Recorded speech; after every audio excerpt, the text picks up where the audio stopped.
In your health news, May is Mental Health Month, and tonight we're taking on a tough topic, self-harm. Not many people want to talk about it, but estimates show that as many as 2 million Americans purposely harm themselves. News 8's medical reporter Jocelyn Mementes shows us who's most affected and why. Jocelyn? And Darren, it impacts mostly teens and young adults, but can continue as they move into adulthood.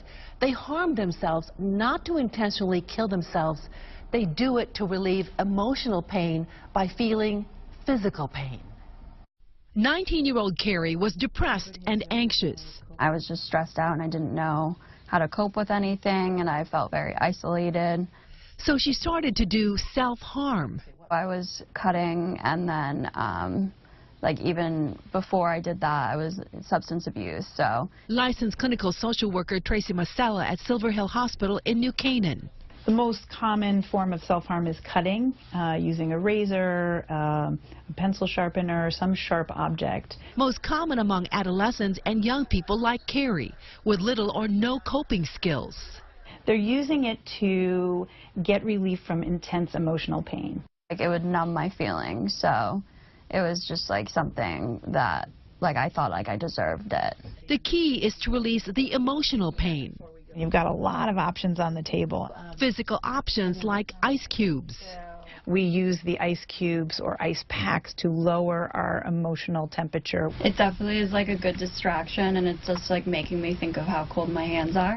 Walking her dog, another distraction from harming herself.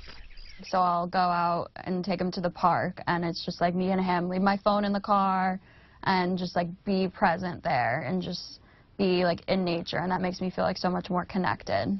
Talking to other teens about what she is going through, also part of Keri's healing process.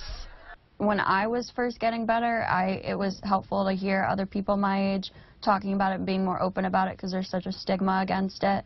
Keri still has rough days, but now has a healthy arsenal to fight back. So what's your emotional temperature now? It was about a 10 when you walked in here. Yeah, it's definitely down to a 6. Warning signs that someone is harming themselves include fresh cuts and scratches, scars, burns, cuts reappearing in the same place, mood changes, and social withdrawal.